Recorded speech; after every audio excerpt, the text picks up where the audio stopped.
아가 5장 2절에서 8절까지의 말씀입니다. 저와 성도님들 한 절씩 교독하도록 하겠습니다. 내가 잘지라도 마음은 깨었는데 나의 사랑하는 자의 소리가 들리는구나. 문을 두드려 이르기를 나의 누이, 나의 사랑, 나의 비둘기, 나의 완전한 자야, 문을 열어다오. 내 머리에는 이슬이, 내 머리털에는 밤이슬이 가득하였다 하는구나. 내가 옷을 벗었으니 어찌 다시 입겠으며 내가 발을 씻었으니 어찌 다시 더럽히랴마는 내 사랑하는 자가 문틈으로 손을 들이밀매 내 마음이 움직여서 일어나 내 사랑하는 자를 위하여 문을 열 때 모략이 내 손에서 모략의 즙이 내 손가락에서 문빗장에 떨어지는구나. 내가 내 사랑하는 자를 위하여 문을 열었으나 그는 벌써 물러갔네. 그가 말할 때 내 혼이 나갔구나. 내가 그를 찾아도 못 만났고 불러도 응답이 없었노라. 성안을 순찰하는 자들이 나를 만나매 나를 쳐서 상하게 하였고 성벽을 파수하는 자들이 나의 겉옷을 벗겨 가져갔도다. 함께 하겠습니다. 예루살렘 딸들아, 너희에게 내가 부탁한다. 너희가 내 사랑하는 자를 만나거든 내가 사랑함으로 병이 낫다고 하려무나. 아멘. 오늘 이 아가 말씀을 통해서 십자가를 바라봅시다 라는 제목으로 하나님 말씀을 증거하겠습니다. 성도님들 안녕하세요. 한 주 동안 하나님의 은혜 가운데서 잘 지내셨습니까? 서로 이렇게 인사하면 좋겠습니다. 하나님의 사랑이 충만하길 바랍니다. 하나님의 사랑이 충만하길 바랍니다. 오늘 우리가 살펴볼 이 아가 말씀은 평소에 저희들이 자주 접하는 말씀은 아닙니다. 아가라고 하면 그 이름부터가 생소하죠. 이 아가의 이름의 뜻은 노래 중에 노래라고 하는 뜻입니다. 영어로는 Song of Songs, 그러니까 노래 중에 노래, 가장 최고의 노래, 아름다운 노래다 이런 뜻입니다. 이 아가의 저자는 솔로몬입니다. 솔로몬이 또 술람미 여인이라고 하는 이 한 여자와의 사이에서 지고지순하고도 또 열정적인 이 사랑을 읊은 노래들을 이 아가서에서 담고 있습니다. 이 아가서를 오늘날의 노래이기 때문에 어떤 느낌으로 잘 살려서 부르면 이 성경이 우리들에게 잘 다가올 수 있을까 한번 생각을 해봤습니다. 오페라나 뮤지컬 같은 그런 장르의 노래다라고 생각을 하시고 또 그렇게 이 성경을 접근하시고 그렇게 성경을 읽으시면 참 이 성경이 맛있을 것 같아요. 이 남자 주인공의 독백이 또 나오고 또 어떨 때는 여자 주인공의 독백이 나오고 어떨 때는 이들의 친구들이 합창을 하고 이런 변화무쌍한 그 노래 기술들이 많이 나오고 있습니다. 이 성경을 읽을 때 저희는 대부분 세 번역 읽으라고 말씀을 읽으라고 계속해서 강조를 드립니다. 특별히 아가서를 여러분들 성도님들 읽으실 때는요 세 번역으로 읽으시기를 반드시 추천드립니다. 왜냐하면 세 번역 성경을 보시면 이 아가서에 친절하게도 어떨 때는 가로에 남자, 어떨 때는 여자, 어떨 때는 친구들 막 이런 부분들이 잘 나와 있기 때문에 이 아가서를 읽으면서 지금은 솔로몬, 지금은 술람미 여인, 지금은 친구들이 합창을 하는구나 이런 분위기들을 잘 파악하시면서 읽을 수 있기 때문입니다. 참 세 번역 성경으로 읽으시면 이 아가서가 더 은혜가 될 것 같습니다.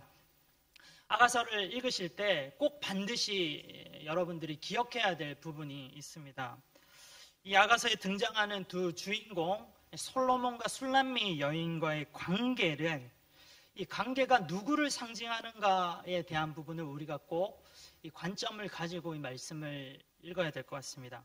아가서에 나오는 솔로몬과 이 술람미 여인은 먼저는 하나님과 하나님의 백성들이라고 해석을 할 수 있습니다. 그리고 또 이 부분을 구속사적인 관점에서 볼 때는 예수님과 또 예수님의 신부인 우리 그리스도인의 관계라고 해석을 할 수 있고 더 나아가서 예수님과 우리 교회와의 관계라고도 이해할 수 있습니다. 이 아가서를 읽어보면 이 두 주인공 솔로몬과 술람미 여인이 서로를 얼마나 뜨겁게 사랑하는지를 잘 알 수 있습니다. 두 사람의 사랑이 이루어지기가 쉽지는 않습니다. 또 결혼도 하지만 또 그 가운데 갈등이 있어 또 힘들기도 합니다. 그렇지만 마지막에는 이 사랑이 완전해지고 정말로 풍성한 사랑으로 성공하는 이 모습들이 이 아가서에서 쭉 나오고 있습니다. 참 행복한 모습이 아닐 수가 없습니다. 세상에 행복한 사람들이 많이 있겠지만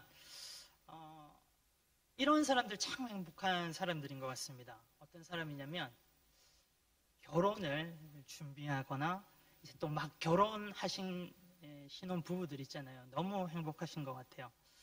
결혼식을 준비할 때 얼마나 가슴 설레이고 두근거리면서 행복할까요? 그렇죠? 저도 제 얘기를 잠시 해드리겠습니다. 저도 결혼식을 준비할 때 참 행복했었습니다. 제가 일주일 뒤면 이제 결혼 기념일인데요. 일주일 뒤면 딱 결혼 기념일인데 이제 결혼 6주년이 됩니다. 교역자들이 보통 결혼식을 할 때는 이제 찬양 사역자님들을 모시고 NEK 사역자님이나 이유나 사역자님들 이런 분들을 모셔서 결혼 축하를 불러주시는데요. 제가 결혼할 때 저희 부부는 결혼 축하를 누가 불렀는지 아시나요? 혹시 여기 참여하신 분들도 계신 것 같은데 결혼 축가를 제가 불렀어요.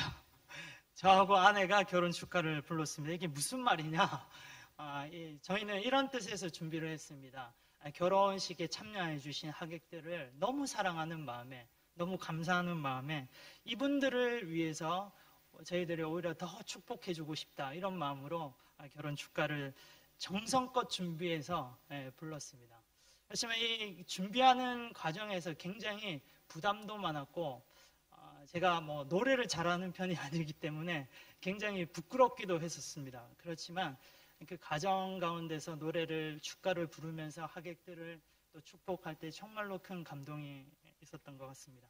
아주 가끔 그 영상을 돌려볼 때가 있는데 아주 가끔 내가 왜 그때 축가를 부른다고 했을까 이런 후회가 들기도 합니다. 아주 가끔입니다. 아무튼 결혼하신 분들은 자신의 결혼식이 어땠는지 한번 생각해 보시면 너무 행복하죠. 그리고 혹시 이 자리에 아직 미혼이신 분들은 나는 이런 결혼을 하면 좋겠다 이런 상상을 하시면 너무나도 행복할 것 같습니다. 이 아가서 5장 1절에 보면 결혼식이 묘사되고 있어요. 이 부분을 한번 우리가 세번역 성경으로 읽어보고 싶은데요. 아가 5장 1절입니다. 오늘 본문은 5장 2절부터인데요. 본문 직전에 5장 1절인데 이 부분이 결혼식을 묘사하고 있습니다. 이것을 한번 생각하시면서 같이 말씀을 읽겠습니다. 아가 5장 1절 말씀입니다. 여러분들 성경 나오네요. 같이 읽겠습니다. 시작. 나의 누이 나의 신부야 나의 동산으로 내가 찾아왔다. 모략과 향로를 거두고 꿀과 수골송을 따먹고 포도주와 젖도 마셨다. 먹으라 마셔라 친구들아 사랑에 흠뻑 취하여라. 이 아가 5장 1절 9절은 하나님께서 제정하신 결혼 제도를 통해서 한 쌍의 남녀가 누릴 수 있는 그 기쁨을 묘사하고 있습니다.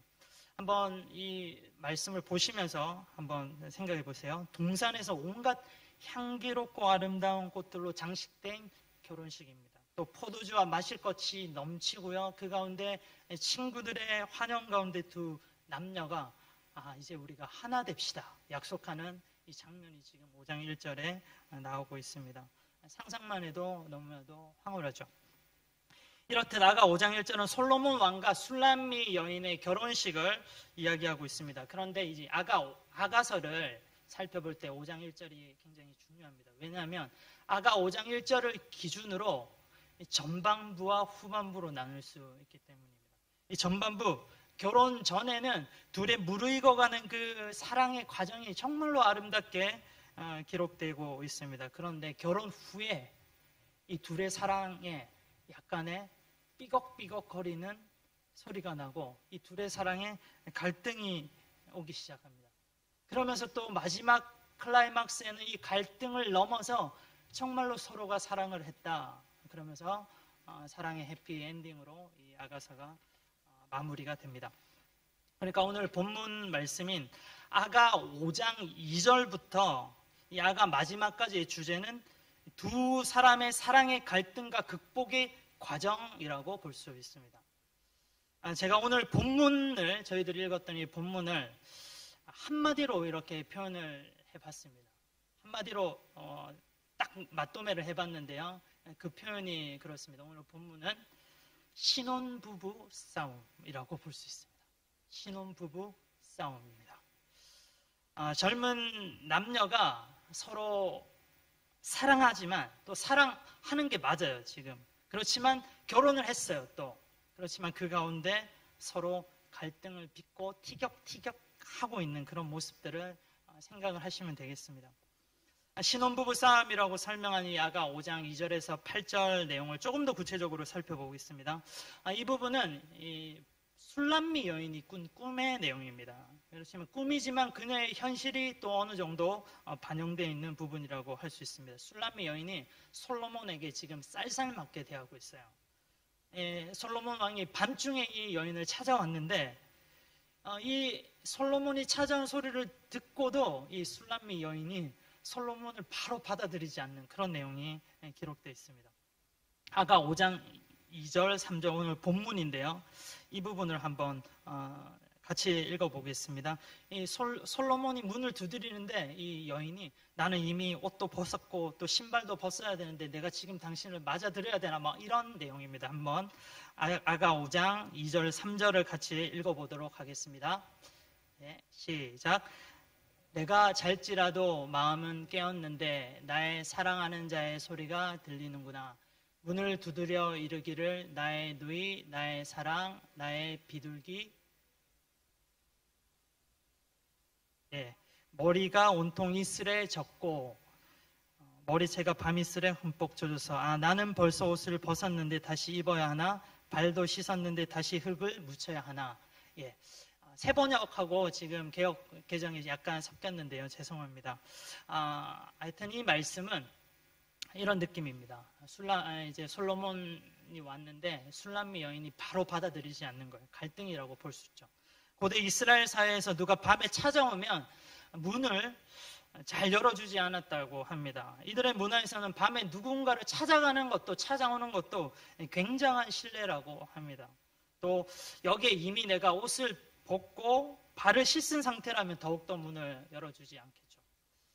이런 부분들이 있습니다. 그런데 이런 이유로 술람미 여인이 그 솔로몬을 즉각적으로 그 음성을 들었음에도 불구하고 문을 열어주지 않았다는 거예요. 한번 생각해 보십시오, 성도님들. 어떻습니까? 아무리 사회적인 관습이나 문화라 하더라도 그렇다 손 치더라도 이것이 사랑하는 사람이 찾아왔는데 그렇게 머뭇거리게 있어야 되겠습니다. 머뭇거리면서 있어야 되겠습니다. 즉각적으로 문을 열어주지 않는 이유가 되겠습니까? 안 되죠. 서로 뜨겁게 사랑하는 사이라면 뭐 발에 흙이 묻는 것 정도가 아니라 온몸이 진흙탕에 빠진다 할지라도 바로 이것을 감수하면서 달려가서 이 사랑을 맞아들여야 되는 것이 아니겠습니까? 그리고 그 문을 열어줘야 되는 거 아니겠습니까? 그러니까 오늘 본문 2절 3절의 의미는요, 술람미 여인과 또 이 솔로몬, 무슨 이유인지는 모르겠지만 지금 솔로몬과 이 그녀와의 사랑의 갈등을 느끼고 있다는 겁니다. 오늘 본문 6절에서 8절 내용도 마찬가지입니다.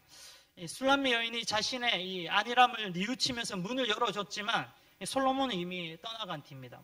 그녀가 후회하면서 솔로몬을 찾아 나서고 그랬지만 그래도 결국 찾지 못합니다. 오히려 야경꾼들에게 봉변만 당합니다. 이게 꿈이기 때문에 이런 부분들이 가능하겠죠. 솔로몬과 결혼한 여인이 이런 수치를 당한다는 현실에서는 있을 수는 없는 일입니다. 그러니까 오늘 본문은 술람미 여인과 솔로몬 사이에 갈등이 있었고 이 둘 사이에 사랑이 삐걱거리고 있다라는 그런 이야기입니다. 아까 아가서를 설명하면서 먼저 분명히 말씀드렸습니다. 아가서에 나오는 이 두 주인공의 관계를 우리가 잘 알고 그 관점을 가지고 말씀을 읽어야 된다라고 설명드렸습니다. 먼저 하나님과 백성들의 관계이고 또 예수 그리스도와 그리스도인들과의 관계, 또 그리스도와 교회와의 관계라고 말씀을 드렸습니다. 이 점을 한번 생각하시면서 오늘 본문을 주님과 나와의 사랑의 갈등이라는 관점으로 한번 우리가 접근을 해보면 좋겠습니다. 주님과 나와의 이런 갈등들이 또 있을 때가 있죠. 부부 사이의 갈등 중에 많은 부분이 서로 대화가 단절되는 곳에서 이 갈등이 시작된다라고 합니다. 대화가 단절되는 또 여러 가지 이유가 있겠지만 그 중에 또 큰 부분으로 왜 대화가 단절되냐 하면 서로가 너무 바쁘다라는 거예요. 지금 술람미 여인과 솔로몬 결혼 초기입니다. 신혼 초기이기 때문에 이 신혼부부의 이야기를 한번 예를 들어보도록 하겠습니다. 이제 남편은 이제 결혼하고 가장이라고 하는 책임감으로 열심히 또 가정을 꾸려야 되기 때문에 가족의 생계를 책임져야 되기 때문에 일을 합니다. 30대 중반, 40대, 인생의 가장 혈기왕성하게 일을 할 때 그때 아닙니까? 그래서 참 바쁩니다. 그런데 아내는 어떻습니까? 아내는 또 이제 아기들도 태어나겠죠. 아기들을 돌봐야 되고 또 가사 일에 또 집중을 해야 됩니다. 그러면서 둘 다 힘든 거예요. 아내는 육아하는데 또 육아 스트레스가 또 얼마나 힘든지 아시죠? 굉장히 힘듭니다. 육아 그리고 또 가정도 돌봐야 되고 가정의 여러 가지 부분들도 잘 청소도 해야 되고 그러면서 또 어떤 아내는 맞벌이도 합니다. 맞벌이 하면 또 얼마나 바쁩니까? 힘들죠. 그리고 또 남편은 아침 일찍 출근해서 저녁 늦게 퇴근할 때가 많이 있습니다. 그래서 직장에서 많은 스트레스 받고 또 이제 밤에 늦게 집에 오면 서로 대화할 시간이 없습니다. 바로 잠자리가 보이고 거기에서 골아떨어지기가 일쑤입니다. 둘 다 피곤한 나머지 깊이 있는 대화를 잘 못한다는 겁니다. 그러면서 깊이 있는 대화를 못하니까 서로의 상황들을 이해하지도 못하고 서로의 입장들만 주장하고 나는 이렇게 바쁘고 나는 이렇게 힘들다 이런 이야기들을 하면서 서로 갈등들이 쌓이게 되는 거예요. 요즘 우리가 살아가고 있는 이 시대 방금 제가 신혼부부의 어떤 예를 이야기해서 말씀을 드렸지만 다들 너무 바쁜 것 같아요. 정말로 바쁜 것 같습니다. 모든 사람들이 다들 바쁘게 살아가고 있습니다. 학생들은 학생들대로 또 바쁘고 또 아버지들은 아버지들대로 바쁘고 어머니는 어머니들대로 바쁩니다. 우리들의 일상이 얼마나 분주하고 바쁜 일들로 가득 차는지요. 일상에 해야 될 일들이 너무나도 많은 겁니다. 그런데 이 해야 될 일 다 나쁜 게 아니에요. 당연히 우리가 해야 되고 꼭 우리의 삶에 필요한 부분들입니다. 직장에 가서 일을 하는 거, 또 사업을 하는 거, 가정의 일을 돌보는 거, 또 학생이 학교에서 공부를 하는 거, 또 친구들과의 또 관계를 맺는 거, 또 취미 생활을 하고 영화 생활을 하는 거, 다 필요하고 좋은 일이고 우리 삶에 유익이 되는 일입니다. 그런데 문제는 말이죠. 우리가 이런 일상에 너무 충실한 나머지 너무 충실해서 바빠져서 상대적으로 우리의 신랑 되시는 하나님, 예수님과의 관계가 소원해지게 되는 것이 바로 문제인 것 같습니다. 한번 생각을 해봅시다. 일상의 여러 가지 일들로 인해서 하나님과 대화하고 교제하는 일에 우리는 소원해져 있지는 않은지요. 그리고 또 일상의 바쁨으로 인해서 하나님과 교제하는 일이 혹시나 등한시되고 있지는 않은지요. 솔로몬과 술람미 여인이 서로 갈등 가운데 있었던 것처럼 혹시 모르겠습니다. 오늘 저희와 하나님과의 사이에도 이런 이유들 때문에 갈등이 있을 수도 있을 것 같습니다. 우리 교회의 키워드로 일상의 그리스도인이라고 하는 말이 있습니다. 우리가 누누이 배워왔던 것처럼 일상의 그리스도인으로 살아가는 것은 너무나도 중요하고 너무나도 우리가 일상의 그리스도인이 되기 위해서 또 우리가 이런 모습으로 나아가야 됩니다. 그런데 일상의 그리스도인이라고 하는 이야기를 할 때마다 저는 개인적으로 이 말을 한 번 더 생각을 해봅니다. 어떻게 생각을 해보냐면 일상의 그리스도인이잖아요. 일상의 그리스도인의 이 일상이라고 하는 말에 내가 비중을 더 둘 것인가 아니면 그리스도인이라고 하는 말에 내가 더 비중을 둘 것인가 이 부분을 늘 생각을 합니다. 늘 생각을 하고 이 밸런스가 무너지지 않도록 저는 이 부분을 신경을 쓰고 있습니다. 제가 한번 발음을 해볼 텐데 그 뉘앙스를 성도님들 한번 느껴보십시오. 어느 부분에 내가 강조를 하고 있는지에 대해서 한번 뉘앙스를 느껴보시면 좋겠습니다. 일상의 그리스도인, 또 일상의 그리스도인. 어떤 뉘앙스인지 아시겠죠? 우리가 일상이라고 하는 말에 너무 강조점을 두게 되면요, 일상이라고 하는 이 말이 그리스도라고 하는 말보다 더 비중 있게 여겨져 버린다는 겁니다. 이렇게 되면 안 된다라는 것을 말씀을 드리고 싶습니다. 우선순위가 있습니다. 우리가 일상을 살아가는 것이 마땅히 맞고 당연히 해야 되지만 우리에게는 우선순위가 있습니다. 우리의 정체성입니다. 우리의 정체성은 무엇입니까? 예수 그리스도잖아요. 예수님을 믿는 사람, 예수님을 따라 살겠다 결단하는 사람, 예수님에게 나의 모든 삶을 전적으로 의지한 사람들이 바로 우리의 정체성 아닙니까? 우리는 그리스도인입니다. 우리는 먼저 그리스도인이라고 하는 사실을 우리가 늘 기억해야 되겠습니다. 이 그리스도인이라고 하는 부분에 우리가 강점을 두고 또 강조를 하면서 일상으로 나가면서 이 가운데 좋은 밸런스를 가져야 되겠습니다. 혹시 오늘 이 말씀을 들으시면서 내가 너무 일상에만 충실한 나머지 하나님과의 관계, 이 그리스도인이라고 하는 이 정체성에 대해서 내가 조금 소홀히 하고 있지는 않았나. 그래서 하나님과의 관계가 소원해지고 삐걱거리면서 나는 갈등 가운데 있지 않나. 이런 부분들을 또 생각해 볼 수 있으면 좋겠습니다.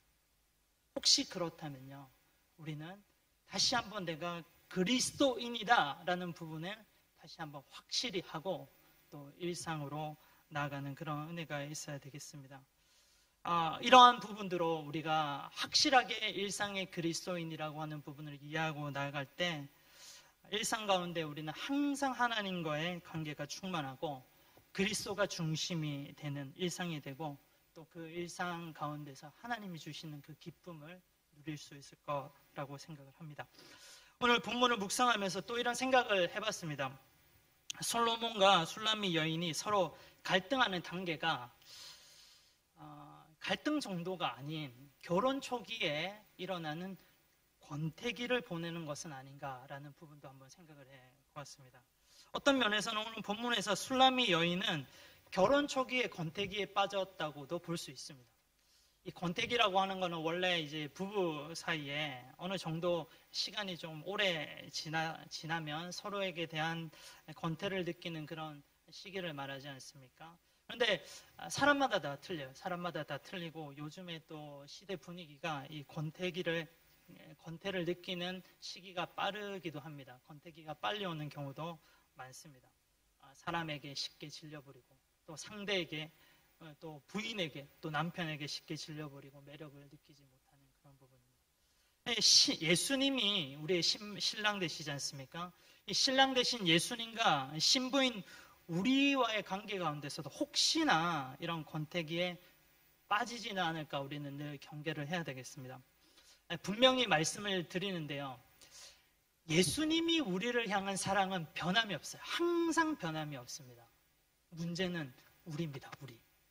예수님이 우리를 사랑하고 하나님이 우리를 사랑하는 이 사랑에는 늘 변함이 없고 한결같이 우리를 사랑해 주는데 문제는 우리인 것 같습니다. 우리가 문제여서 우리가 권태기에 빠지는 경우가 있습니다. 어느 목사님이 자신이 목회하는 교회 성도들에게 이 영적 권태기에 대한 증상을 소개하면서 몇 가지 스스로 자가 진단해 볼 것을 권면하면서 그 중에 몇 가지 질문들을 나눴는데 그거를 제가 한번 읽어보겠습니다. 7가지인데 한번 잘 들어주십시오. 이 부분 잘 들어주시고 한번 7가지 중에 혹시 나는 몇 가지인지 한번 바로바로 한번 체크해 보시면 좋겠습니다. 첫째, 이 부분을 잘 들으면 내가 예수님과의 영적 권태기인지 아닌지 이런 것들을 한번 진단해 볼 수 있을 것 같습니다. 첫째, 처음 예수 믿을 때는 그 이름만 불러도 가슴이 뛰고 뜨거웠는데 지금은 아무리 불러도 그저 덤덤할 뿐이다. 둘째, 초신자 때에는 교회에 나오면 모든 것이 신선했는데 지금은 때로 지루하게 느껴진다. 셋째, 소그룹 모임이나 자치의 모임에서의 교제의 기쁨이 없고 덤덤하거나 지루하다. 빨리 돌아가고 싶어진다. 넷째, 처음에는 직분을 맡겨주면 기쁘고 영광스럽게 느꼈는데 지금은 귀찮은 생각이 먼저 든다. 다섯째, 교회의 모든 행사들이 남의 일처럼 느껴진다. 여섯째 질문을 제가 지금 좀 긴장하고 있습니다. 기도나 말씀 공부가 귀찮아지고 예배 시간이 길어지면 자꾸 시계를 본다. 네, 좀 긴장돼요. 좀 긴장됩니다. 일곱 번째, 처음에 헌금 드릴 때는 너무 적은 것 같아 죄송한 마음이 들었는데 지금은 아까운 생각이 슬며시 들곤 한다. 네, 일곱 가지 질문을 드렸는데 성도님들은 몇 가지 정도 해당되십니까? 이 중에 세 가지 정도만 해당된다 하더라도 나는 지금 영적 권태기에 있구나라고 생각하시면 되겠습니다. 얼마 전에 일이었습니다. 제가 어떤 일로 인해서요, 정말로 오래간만에 제 가슴이 정말 터질 것 같이 쿵탁쿵탁 하는 이런 경험을 했습니다. 여러분들도 이런 경험 하신 적 있으시죠?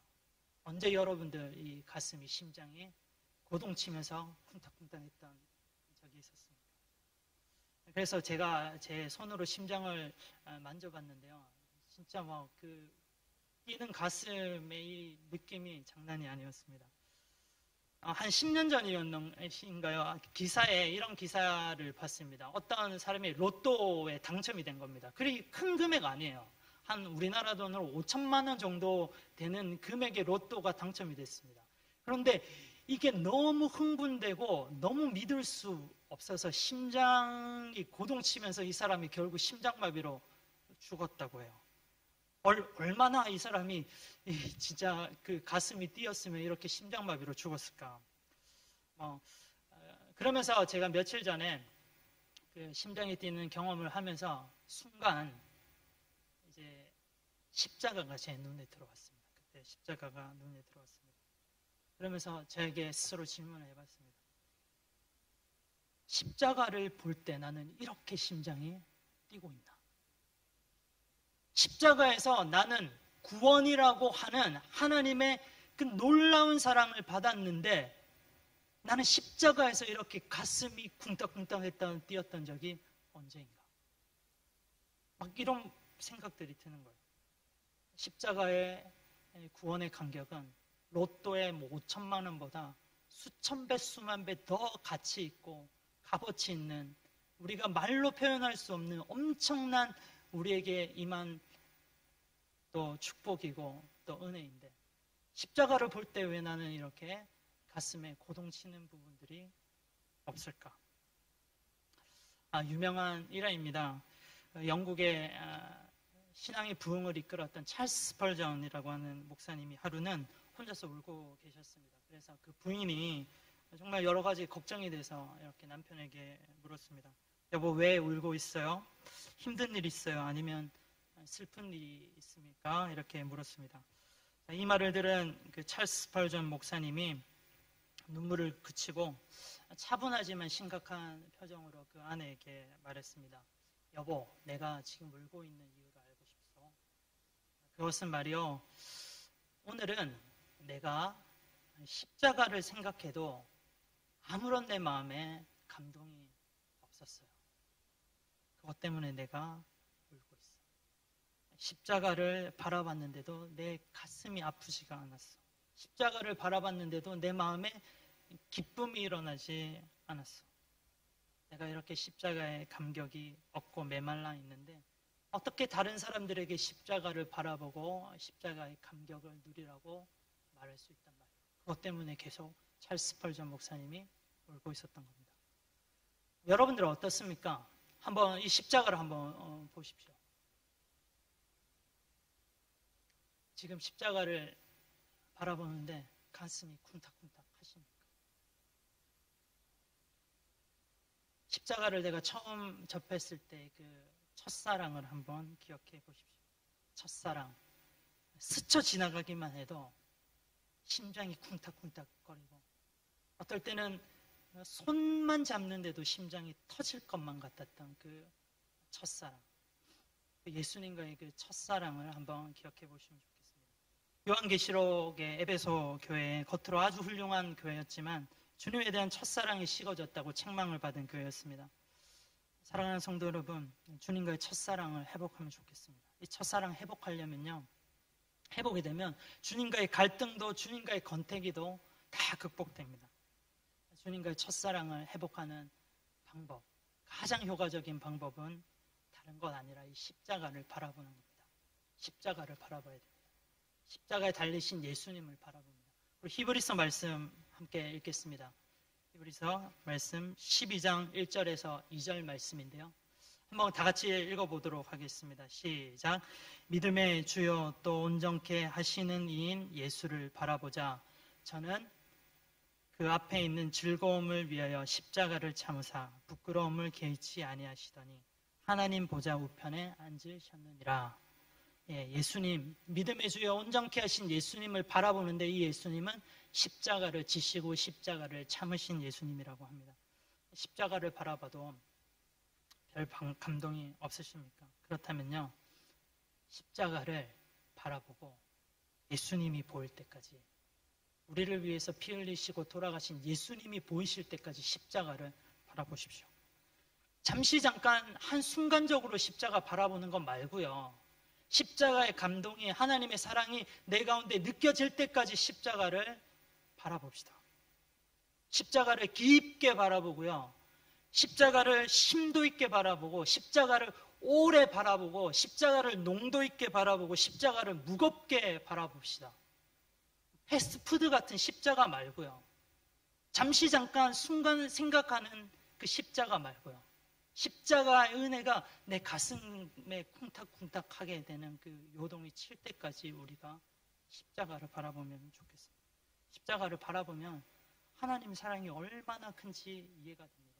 왜 이 십자가를 선택할 수밖에 없었냐? 하나님의 사랑과 공의를 이루시기 위해서 그 사랑하는 아들을 죽이실 때 하나님의 마음이 어땠냐?